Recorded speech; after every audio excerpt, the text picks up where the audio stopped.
Welcome to The Bold Book of the Day with Dr. Denise Nicholson, a show that is a central hub and safe space for authors to share their stories.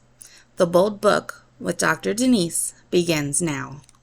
Good morning. My name is Dr. Denise Nicholson, and this podcast is for anyone looking for inspiration. Today, we have the beautiful author of the children's book, Miss Sharon Russell Robinson. Welcome. Hello, everyone. How you doing today? Listen, girl, we've had you up here before, but now you coming with more fire. I want the people to know how well you've been doing. Miss Sharon has been selling her books everywhere, okay? The Adventures of River and Her Whoobie. It is a unique title.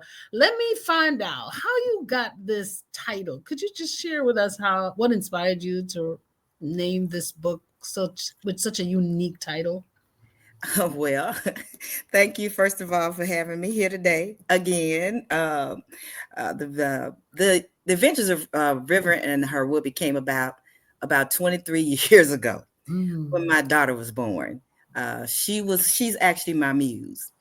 I wrote the book to help children navigate their insecurities through the use of their imagination. But the origins began with me, actually. I suffered from postpartum depression. And I was, after the birth of my daughter and carrying her, through it all. My son and my daughter, they're about 10 years apart. Mm-hmm. And I was this career hound. I was a driven woman at that time. And I was going on through life. And I thought I had it going on. And I went straight back to work. Mm-hmm. And that was my way of dealing with everything. Like most women, career women, we want to do this and want to take on the world. We want to handle everything. And we thought we had it going on. And so as I went straight back to work, my husband, he took on everything and he was Mr. Mom. Mm-hmm. And my mother, she had given my daughter this special item, which we would later call her Whoobie. Mm-hmm. I was my daughter's best friend, but I was working so often, it became her best friend. So one day I went to tuck her in and she said, "I love you, Mommy, but I don't get to see you much." Mm-hmm. I went in that next morning and I put in my notice. I had been in with that job for about 20 years. Mm-hmm. And I said, I'm glad I did that, because later what I noticed is that I found out that she had a serious illness. It took me about 5 years to get that diagnosed. And during this time, I found out that Whoobie, it was her companion. It went everywhere with her. One time we even left that at a hotel. We had to turn around and go back to get this particular little Whoobie because it was that important to my daughter. And I was like, no more. I said 4 hours in, right? You were driving like 4 hours in and had to turn back. We had about 4 hours on the road, 3 to 4 hours on the road. We had to turn back. My husband I thought he had it. He thought I had it. I said, what is going on with this particular little Whoobie thing? So we had to turn around and go back and get it. So that's when I said, no more. So I said, what is the deal with this thing? So we talked to a child psychologist, and my daughter's insistence, because she had grown a little bit older, because we found out that she was a gifted young woman, little young child. And at her insistence, she said she wanted to see a psychologist. And so, yeah, the little misgifted thing.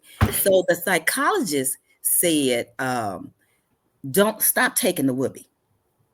And we wanted to know why. She said, because we had been spraying the little thing. She had been wanting me to spray the Whoobie with my special scent, do all different things with the Whoobie. And I was wondering why she'd be doing this all the time. She'd pass it to me and hold it to me, Mommy, and things of that nature. She said, because the psychologist said the Whoobie's you. Said that she identifies, she's objectifying the love of the Whoobie. She equates it to you, Mommy. Oh, wow. You're the best friend. You're the Whoobie. I said, what? She said, yes. She said, sometimes people take objects and they objectify them. Children do that. And they'd say that object, when that person is not there, it Mhm. becomes that particular person. It floored You us. never heard about that I had before. never heard about that type of thing. You Uh-huh. said a no, oh my God, you said a lot of things that I want to not breeze over Hmm. because it is so important. And we have a platform where we have a lot of mothers listening. So you talked about, you mentioned postpartum depression. And I Yes. know that it's a serious mental health condition and it Hmm. affects a lot of women, Yes. especially when the new birth of this baby. So approximately, I think 1 in 8 women, the stat says 1 in 8 women experience postpartum depression. Hmm. Sharon, how did you get through that? Oh, it was, I'm gonna tell you something. A lot of Mm-hmm. people, a lot of women, they think of it as a shame. And me Mm-hmm. being in the profession I was in, because I was human resources, my background was I was this big time human resource professional. Mm-hmm. So nobody knew about that, and I didn't want anybody to really know that I was going through this particular thing, because we think of it as society sticks us with that as it's a badge of shame. But I wanted to let, after I went to talk to my psychologist, my Yes. husband went with me to sit Mm-hmm. down and let's talk about this. Yeah. You not wear it as a badge of shame anymore. I needed to get out there to let women know. So when I could recognize the signs when I was sitting in my office, and I'd have teammates come in, young women into my office, and Yeah. when they're crying and feeling a certain way, I sit them down, close the door. I say, close the door. I know what's wrong with you. I could Mm. recognize the signs now that when you Right. went through all of this, this is postpartum depression. And Some of it's these drugs, good, Sharon, that you can bring them in and show it yeah, to them because 25% of women don't even get they don't even diagnosed. know it. Certain drugs that were out there, what I realized when I was talking to my psychologist, Uh-huh. when these drugs are developed, they were developed for the military, for actually soldiers. These drugs that were developed, when I Mm-hmm. was going through the research of it, for the military, for soldiers to get through these depressionary states. But they found out that they help women with postpartum depression. So Ah. when they gave them this, they found out that they helped women with their postpartum depression. So I Mm. began to do my research and found out what helped me. Mm-hmm. So I hid behind everything I had by going right back to work. I spent my time at work.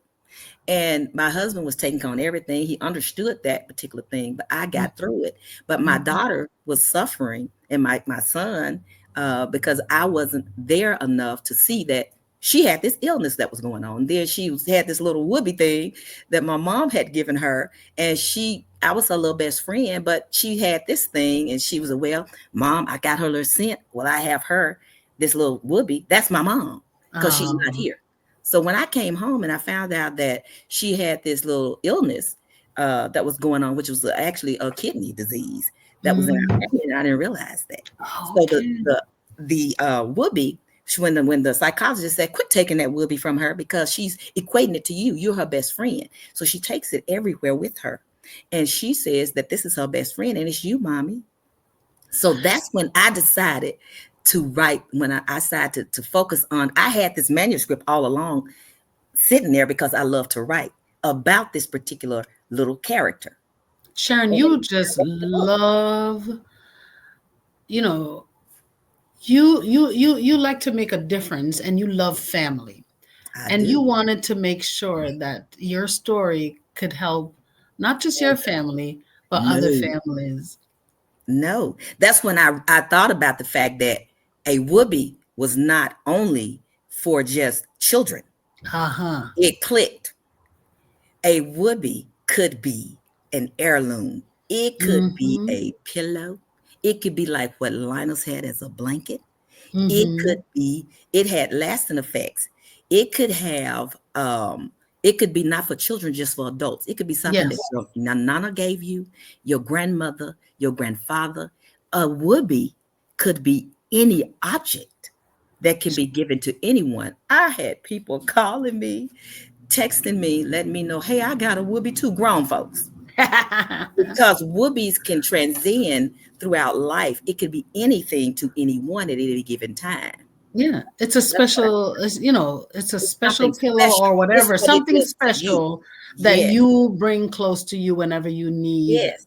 to replace, or not even to replace, but to just remember To someone remember that you someone. love, and to remember their smell, and to remember that Yes. squishy feeling that you feel when you hug them. And I know you're working on something very special. Tell the people that you're working, what you're working on. The object that I'm working on. Uh-huh, uh-huh, uh-huh. Oh, the pillow. Yes, girl, tell them. Oh You can yes. have, you can get a whoopee pillow or a whoopee Get a blanket. whoopee pillow or a whoopee blanket. I'm definitely Okay. working on the prototype for a Yes, whoopee pillow, a whoopee blanket, and the other character as River, the actual mm-hmm. river, and the whoopee to go I love along it. with the whole so you can have a special whoopee for yourself to carry along. Yes, That and if is you're an what adult and you're like, I don't need a whoopee, you I need don't a need. whoopee Oh, you think you blanket. don't need a whoopee? You need a whoopee blanket. Yeah, because my husband, if you would ask my husband right now today, ask my husband who, Mm-hmm. ask him what's his whoop. Do you have a whoopee? He'd turn around and point to who? Me. To He says, you, I'm his whoopee. yours whoopee. He would I tell know you. anybody right now when we go out to book readings and things of that nature, he would tell you in a heartbeat that his whoopee is his wife. That's right. I know that's right. You are from Chula, Mississippi, Mississippi, right? Yes, yes. I'm from Chula, Mississippi. Tell us Yes. about the rich culture of the Mississippi Delta. Yes, I grew up surrounded by cotton fields and dirt roads. I went to Mm-hmm. church 3 to 4 days a week. I was reared by true to life civil rights era grandparents that were called the Reverend and Dr. Martin and Coretta Scott King uh, of Holmes County, Mississippi. Mm. There was even a book written by them because Uh-huh. their minds stayed on freedom. They were instrumental pretty much in starting the first Head Start centers in the Mm-hmm. Mississippi Yes. Delta. In my they started this in my entire town and community are in the Mississippi Civil Rights Museum here, right here in Mississippi. If you come here now, they built a civil rights museum Mm-hmm. in Mississippi a couple of years ago, I gotta and schedule my trip. Okay, I'm you coming, must. Sharon. I'm coming, It Sharon. is. It is beautiful the way they built Yeah. this. They built this particular museum. They built two museums here, Uh-huh. the Mississippi Museum and then the Civil Rights Museum. So they Uh-huh. built them right side by side. And but you go into the Civil Rights Museum and literally my town, my folks from my community are Mm-hmm. in that civil, and you go through. It's very interactive, and the That town must be itself. powerful. Yes. Uh, Mm-hmm.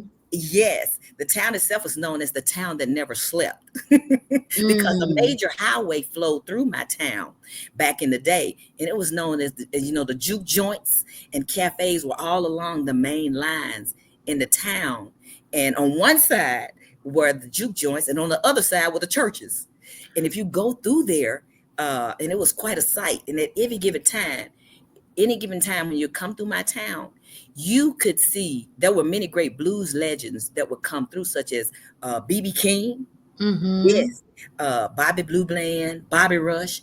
They'd come through and stop through and play.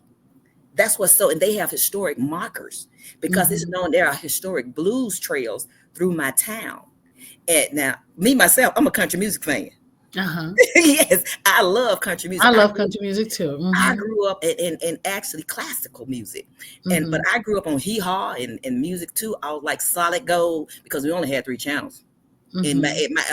I live in, like I said, I grew up on dirt roads, so there were only three channels we could get out there.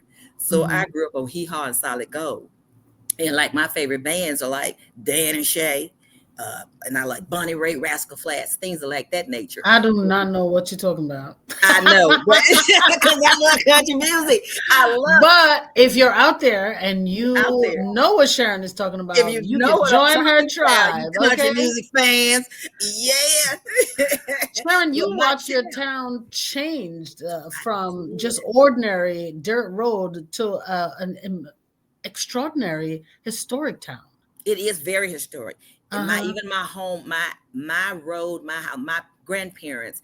I grew up uh, Voting Rights Act, going through all of that stuff, watching my grandparents as a little girl, hearing meetings at the grassroots of things, actually knowing what my grandparents were going through all types of stuff because of my age, hearing things and knowing things that were happening. So I'm kind of like a child of 7 different eras, if you believe it or not, because I kind of had my daughter at a later age, and so that put me in a unique perspective and able to give history lessons to her generation.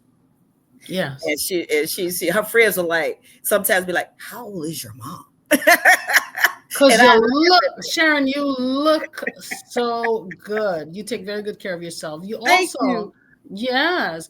So now, Sharon, your book, it explores imagination in childhood development.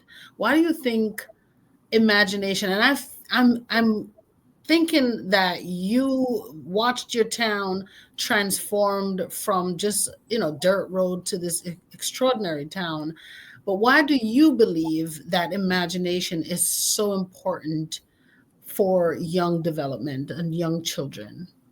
I wrote the book for readers to utilize their imagination in order to expand their childhood development. And I also hope that, as my series, it's a series, it's going to be a series book. As it expands, because this is the first in the series. And as it expands, the book will help the readers of many ages kind of develop and how they can, expand, identify with the character.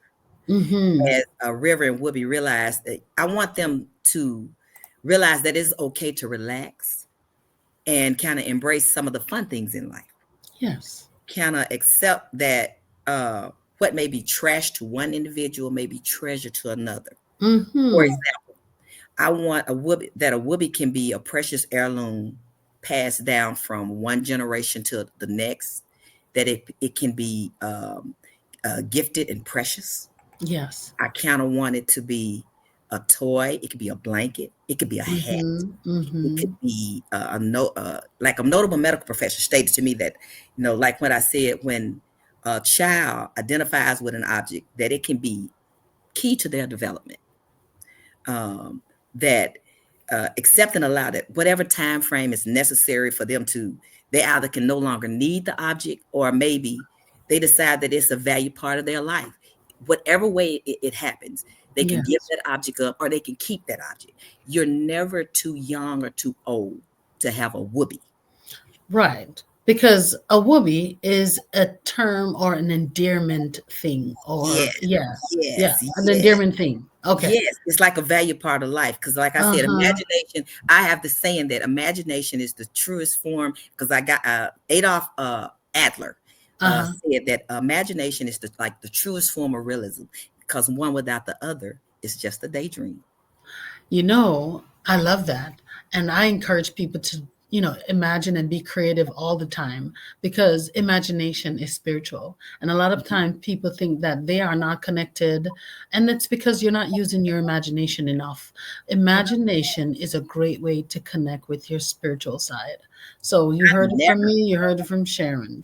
I never would have got Imagination is through important. school, through growing up, if I hadn't had my imagination. That was because, like I said, I was from the Mississippi Delta. There wasn't a lot to do back down there in the country. You had to imagine a lot to get through where I was coming from, because there's just not a lot to do. So you have to make up a lot. And I was a girl with nothing to do. I had brothers, 2 brothers, and it was nothing but boys down there. I was a really serious tomboy. Because you grew up with your brothers. Sharon, you also wrote this book, not this book, you wrote your first story in 3rd grade, if I remember correctly. Yes. What sparked that passion for writing? Back in 3rd grade, well, my passion, let's see, I kind of, Tell him. I know the story, y'all. He's a little hesitant because when you get a fight from adults, or when adults try to tell you who you are and who you're not, then it kind of caused some confusion in your childhood. But I know the story, and I know that Sharon started writing very early on, because Sharon, I started writing in third grade also. Yeah. I started writing in third grade also, and so that's why I admire you, and I know we have so much in common, because you turned that dream of writing into your passion. So tell the people, why do you think what started that passion? What sparked that passion for you, and how did you nurture it? Okay. Well, okay. Like I said, my folks, they were civil rights activists, Mm-hmm. ministers, farmers, teachers, missionaries. I started Head Start at 3 years old Mm-hmm. because they helped build the Head Start pretty Uh-huh. much. Back in the early days, they didn't have a lot of back in the Delta, Mississippi Delta. They didn't have a lot of schools and things. So my grandparents, they were instrumental in helping actually literally building the Head Start centers and the educational centers. Yes. So I started first grade Head Start at 3 years old. Mm-hmm. I started first grade at 5 years old. Mm-hmm. And the only reason I probably was not put in a gifted class back in the old days was because they had all they had was special education, Yes. and that was a non-starter. That was not feasible at that time. The craziest thing in the world was that, given the fact that I'm a writer right now, my penmanship was horrible. It was so bad in school. But you had great imagination. Yes, I did. That's what I was just That's getting ready to right. say. That my penmanship was so bad in school. I was often teased about it. Mm-hmm. I had to imagine this. They took cursive writing out of schools. Mm-hmm. But I was teased about it. I had to take my cursive writing book home with me as homework for Mm-hmm. practice. My fifth grade teacher once looked at my writing and stated, "Oh my goodness, I think you're going to be a doctor one day." That's nice. That was a compliment. Okay. Look, I loved calligraphy. And Uh-huh. I even dabbled in what we called, I don't know if you ever heard about it or not, but it was called Mm-hmm. speed writing as a hobby. And like, as if I really need to be speed writing and could even write cursive, like really, like my penmanship was bad enough. So I was even asked by one of if I was dyslexic. I said, "What?" Mm-hmm. Turns Oh, out, dyslexic. yeah, Mm-hmm. dyslexic. Yeah, Mm-hmm. dyslexic. So Mm-hmm. I had a very unique way of writing, but Mm-hmm. it also, like you said, it fueled my imagination. Yes. So So in it fifth fueled grade, your passion to yes, write. yes, yes. Okay. So remember on my book launch, Mm-hmm. my e-launch, in fifth grade, I wrote an essay and submitted it, and that's when I was accused of plagiarism. Mm-hmm. I So since remember. I was a fifth grade writer, my parent and grandparents were called to the school. So I had to rewrite another on the fly. I just had to Mm-hmm. write it right on the fly. So my mother stated that, well, she wrote this. I couldn't write this. They said my teacher said her mother must have written this. My mom Uh-huh. said, I didn't write this. I can't write like this. I don't even think that way. So no, it actually made me angry. It Mm-hmm. made me so angry that instead of acting out like some kids will act out and want to go bad or do bad things, no. Mm-hmm. What it did for me was made me write. It made me write. And I got so angry, I decided to enter a contest unbeknownst to anybody else Mm-hmm. and submit my work. And I started writing poetry. And I was later selected to be, and I submitted it as one of the greatest works, and it became one of the greatest works of the 20th century, Oh, wow. right? And now it appears in the Library of Congress. Uh-huh. It was in seventh grade. This was as a seventh grader. You wrote this in the seventh grade. Yes. I didn't even tell anybody about it. My Mm-hmm. mother actually found out about it on my launch that I had. Because I never heard you told me about this. No, she found out about all of this, Uh-huh. that I was a published writer, that I had published that. She found out about all this. I actually, like, for After. lack of a better word, came out about it, Mm. about all this that I was published about, and that the book that I had been published as a 7th grader when I did this. And so it appears now as a published work. I didn't tell it until years later. But so it felt really good to me to do this. But when I was doing all that writing, and I was writing stuff all through high school, and my mom was really proud of me because I was publishing stuff in the school paper, and I was doing that type of stuff. And when I became the writer for various works in high school, my mom, she was just so proud. As she was proud, she was more than happy that she marched right back to my elementary school to that teacher to show my work, that her daughter, and she was wanting to tell that teacher that her daughter was a legitimate writer and that she did not need to plagiarize a thing. That's right. Wait till that teacher hears about you now, okay? Yes. Yeah. Because now you have a compilation of books that's coming, okay? Yes. This is just the first of many to come. As a matter of fact, it's not the first, because you wrote something and you have a published book from the 7th grade. Yes. See, a lot of times people are looking for their purpose. They're looking for their passion. And your purpose has been with you for a very long time. The same thing that you're good at when you were young and you're good at now that you think is nothing because you're so good at it, that's something that you can nurture and stand on. Yes, ma'am. Like you did. Yes, I used to sit in my room and write plays as a 3rd grader. That's just, I mean, this is crazy to say that, but to literally write plays. I think you should put on a play next Christmas. You should put on a play. Yes. You think? The River and Whoobie play. That's funny, but yeah. Yes. The River and Whoobie play. Yes, Sharon. I think that's the next thing. Next year. So you have a whole year to plan it. A whole year to plan it. Okay, you and Madeira. Tell the people about Madeira, because I know y'all don't know Madeira. Madeira, look, that's what my grandbabies call me.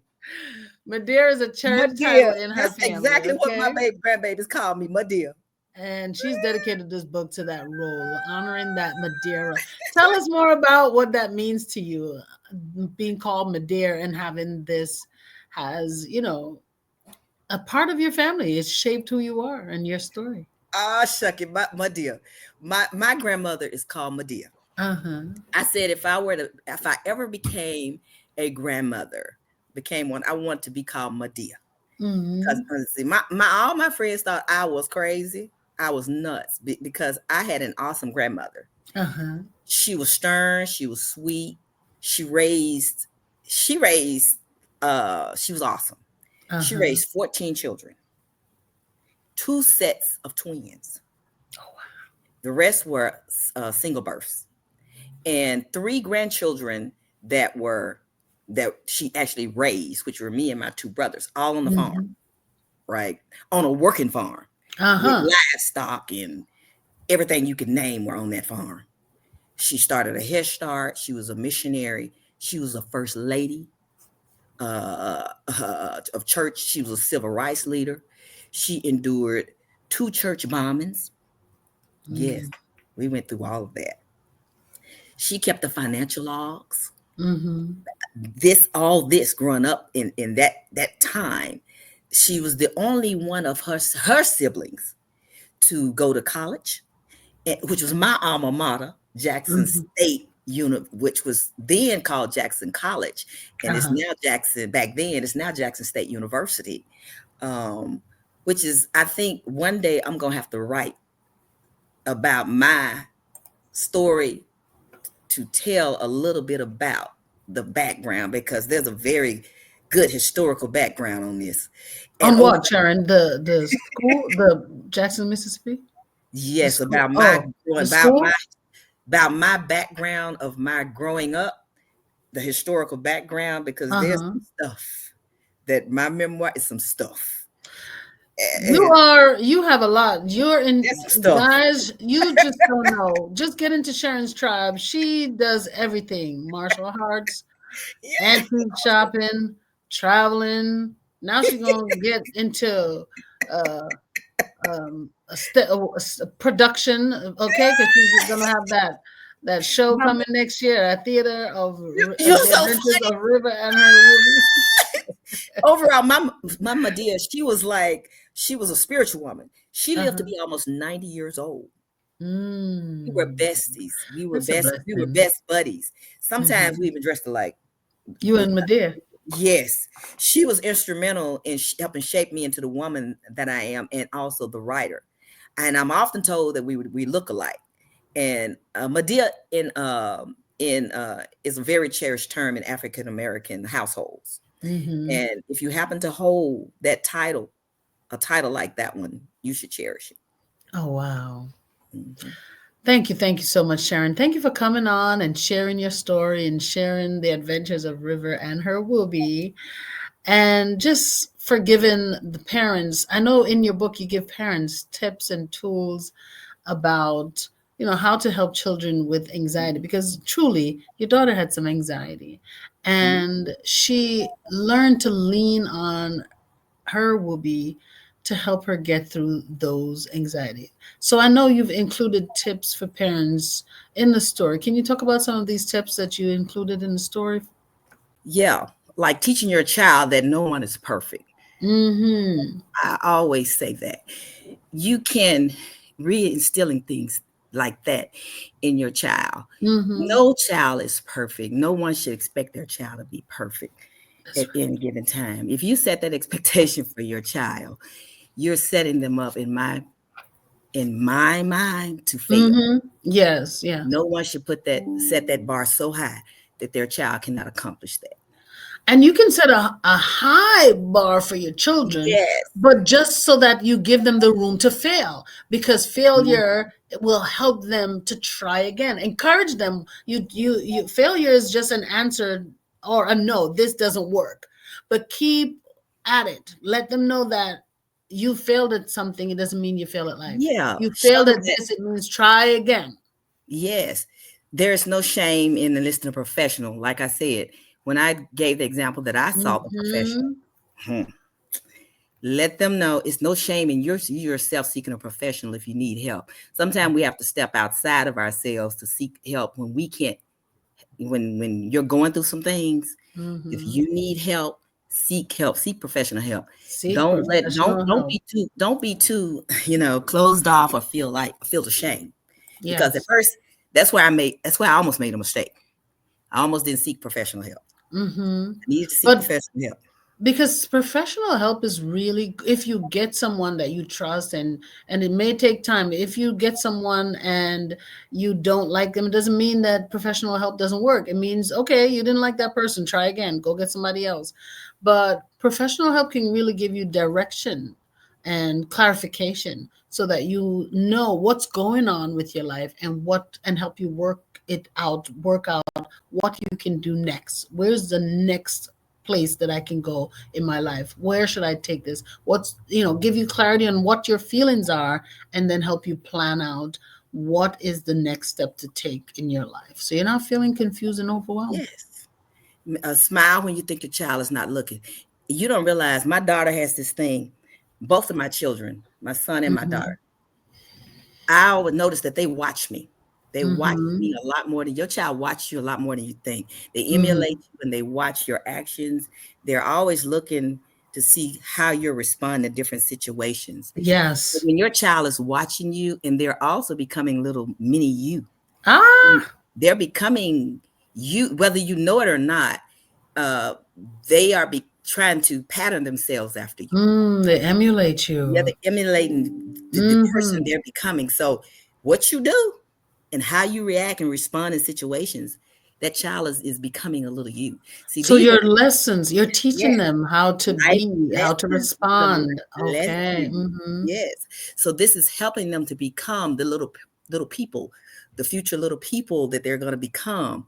This is helping building these little insecurities they're having. We're Uh-huh. showing them if you're meek and mild people, a person that little person is going to be a little person like that. So Okay. my daughter's confidence grew from me, Mm-hmm. her Ah. confidence watching me. I noticed that. So I have to be, even when I was afraid of or had this insecurity inside of me, I had Uh-huh. to step up because she was watching that. And everybody now say, that girl is nothing but you. Nothing but you. Mm. Sharon, tell the people, where can they find you? Where can they buy your book? And where can they follow you? You can follow me at these places. My website is yolandaverse.com. Okay. Facebook is Yolanda Verse LLC. Instagram, Yolanda Verse 01. TikTok, Yolanda Verse at Sharon Robinson 578. And my email, yolandaverse at outlook.com. Guys, I hope you see it's very clear that you're going to Yolanda Verse, okay? You're going to Yolanda Verse, where you're going to use your imagination, You you're going got to be to. stretched, and you're going to do great things. Sharon, tell me, I love to ask these 3 questions to all of my guests before you go. So thank you for sharing that. But before you go, please tell me, what's one bold promise that you can share with the audience? To keep writing. Ah, I'm going to keep writing in my thing called the Yolanda Verse. yes. I want to complete this series. Uh-huh. I want to complete my series because remember I said before, it is one in the Yolanda Verse. Was this Mm-hmm. the first one? One of many. One of many, because it's going to go from, it started when she was very little. My daughter's 23 years old now. Yes. And this has to carry on through the different stages of life. This Yes. particular. So that's the way I want to carry it all the way through. So I want to keep writing. Keep writing. Okay. The next thing is, what's a bold statement that you can share with the audience that will cause a paradigm shift? I want everyone to embrace their inner Whoobie. I want there to be a Whoobie movement. Movement to find their Whoobie, their heirloom, their special, whether it be their special toy, their special gift, or their special person. Yes. I love it. What's a bold move that you're going to make in the future, Sharon? I want an animated movie. Ooh, that's Or bold. a network show, a version of River and Whoobie, an animated network. Maybe a major network picks it up. Well, first you got to do the theater and then record that and then send it out for the Netflix. Yes, see? That's what I want. I want an animated version of Whoobie, some kind of way. Okay. Yes. Sharon, we gonna make it happen. Ooh, that's it. Because my mind, when life gives you lemonade, make lemons and watch life go, whoa. Oh, yes. I love it. Yes. Love it. Sharon, yes. I love it. That is really one of Sharon's favorite sayings, guys. Yes. Yes. That's her mantra. Yes, because true story, Denise. I'm like I said, I'm true country girl, tomboy. I grew up on that dirt road, martial arts, like you said, baseball, wrestling, you name it. I had no idea. True story. I had no idea I had one of the worst spines in history of all spines. When I tell you God just knows his children and how to hold them tight. Fast forward 40 years plus later, I decided to write this book and really do it. I remember there was a big pause when I had to write this book. I wanted to really do this. Me and you met, and I said, pause a minute. I had to go have surgery. Then COVID hit, and then we were back. 3 back surgeries later, I had to be performed. Then the first one was years ago to remove a cyst. They did not find.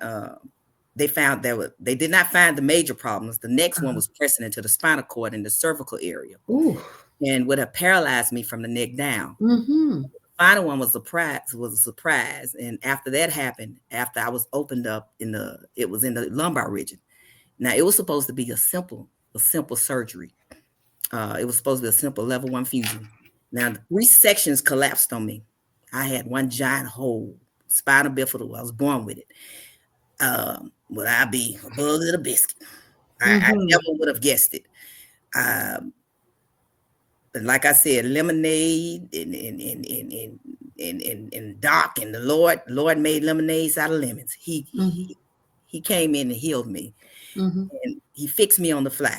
The doctor fixed me on the fly. She rebuilt my spine. She used bone grafts to grow me new spinal bones. I learned to become more mobile again. from not being able to walk to being mobile again.